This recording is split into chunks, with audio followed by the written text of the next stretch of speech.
Let's throw out some other ones here where you go, they have a quarterback need, right? I think we're hitting on a lot of the teams. Do you think the Jets would go down the route of Kyler Murray? I don't think so. I don't expect that. First off, Frank Reich usually likes bigger type of quarterback, so that's the first thing I look at. But, yeah, maybe. What's his Madden rating? You're funny. And then they just got burned in a similar situation with Justin Fields. So I wonder if that's a real possibility. You get to the AFC North. The only team there that you would look at, one is Pittsburgh. They have a spot, but they seem like they're just holding that for Aaron Rodgers. Then two, the Cleveland Browns. I don't think they're going to go there right now. They're going to ride with Deshaun and Shador, it seems. But it's value at $1.3 million. It's analytics. It's, look at the value for $1.3 million. I can see that. No, I'm serious. Yeah, maybe. That would be why the Browns would do it. Yeah, let's have 5 quarterbacks, and none of them will get reps, and none of them will ever get better. That would be a Brown thing to do. Todd Monken will not let that happen. He's too smart and understands the value of reps for the quarterback.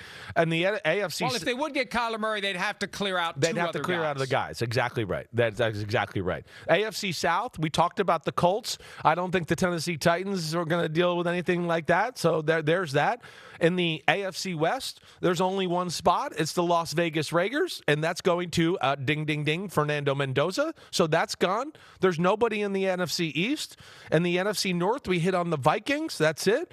And the NFC South, is there anybody there that... Atlanta's the one. Depending, because we've heard the rumors about Michael Penix, and we know Kirk Cousins is out of there. So there's that team. And then I think that's it. I think we've kind of hit it on it. So all the teams we talked about, I think, is the ones we like, except Atlanta's the one where you still look at and go, that makes sense. It can make sense for him, and it can make sense for the Atlanta Falcons as well. The days blur together, the shows blur together, my thoughts blur together, but I remember at some point last week when we were talking about Kyler Murray, we said Atlanta because the litmus test of height. Kevin Stefanski's got no qualms about it. He started Dillon Gabriel last year, and Dillon Gabriel was the guy that Kevin Stefanski wanted. He was the guy he loved. So he's not going to say, sorry, no, unless Dillon Gabriel has caused him to swear off short quarterbacks for the rest of his life. Well, he's not going to have an issue with having Kyler Murray on the field. Dillon, that was another guy that I should have brought up. I've had people mention that to me. About the small quarterback thing. So, yeah, you got Kyler Murray, you got Tua, you got Dillon Gabriel, where people looked at that last year and went, man, I mean, I like Dillon Gabriel and all that, but it's small in the pocket, and he can't make any throws with people around him. So, yeah, people have soured on that to a degree, that smaller quarterback. But I will say, to your point with Atlanta, he would fit that. The way they run the ball, they can protect him. The bootlegs, the play action off that with Bijan Robinson, that'd be a scary combination. So that'd be an interesting one for sure. I'll be interested in general what Atlanta does here, because the signals and the things that are coming out of there right now are definitely a little weird for a team that has Kirk Cousins and then has another guy that's a top 10 pick, and it doesn't sound like they love any options they got right now in Atlanta. Well, Cousins... The only way Cousins would end up back in Atlanta is if he completely and totally exhausts all other options and the Falcons realize we need to bring this guy back. They're releasing him because they didn't want to continue to be saddled by his contract. They already owe him $10 million for this year. Now, the difference between Cousins and Kyler, no one's going to pay Kyler Murray more than $36.8 million this year, so you take the minimum deal and you stick the Cardinals for the rest.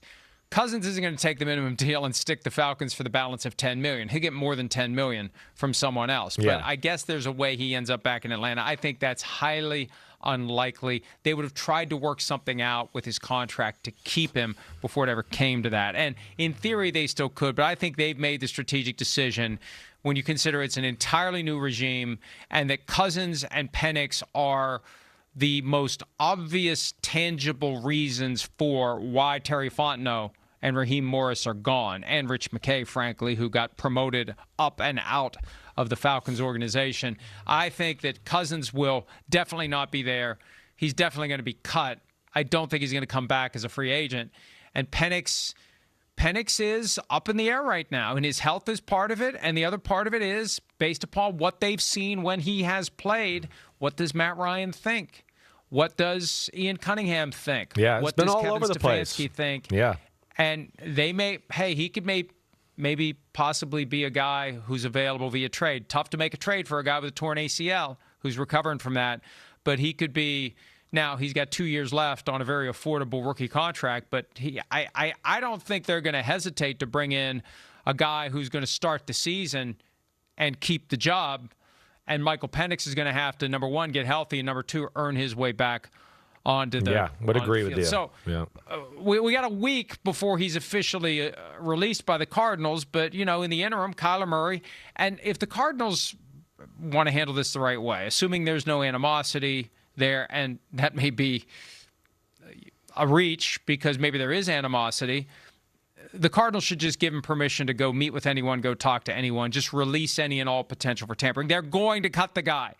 Let him go meet. Let him take advantage of this next week so he can make up his mind and find the right landing spot. And again, maybe they don't want to help him. Maybe they don't want him to get the right landing spot. Maybe they don't want him to make them look bad. This is what the bad teams do. They don't root for their guys when they go elsewhere. They root for them to fail when they go elsewhere. Yeah, well, we'll see. But that part, like we've talked about last week or whatever, he's had an idea of who likes him. He knows that, and they knew they were on their way up. Last week was tampering central. Well, yeah, exactly. They knew, and that's why they were strong to refute Monty Ossenfort's claim that he was in contact with Kyler Murray, because they were like, no, you're not getting away with that crap here. Like, we're out of here. We're out of here. We're not going to play like, oh, you've been in contact with us, and we might keep you, and we might have some trade value and all that. They squashed that. They already got a lay of the land, and I'm pretty sure. But there's something to be said. Yeah, I know what you mean. There's still something to be said. If you know the truth, there's something to be said for not saying anything. Yeah. If you want anything from them, like full permission to go visit teams, you don't engage on that, because that's the kind of thing that's going to piss them off. I was surprised by that, and well, they lied through their teeth, so you're not allowed to get away with that. Yeah, they've already pissed him off. Exactly, they pissed him off. But yeah, I know. But look at how David Mulligata handled Jerry Jones last year. He never engaged him on any of Jerry's bullcrap. Never. Took the high road at every turn and ultimately got what he wanted and got $47 million for his client. So there's different ways to play it, but it's over. It's done for Kyler Murray in Arizona. Hi, it's Mike Florio. Thanks for watching PFT on YouTube. Hit subscribe for the latest news and analysis from Pro Football Talk.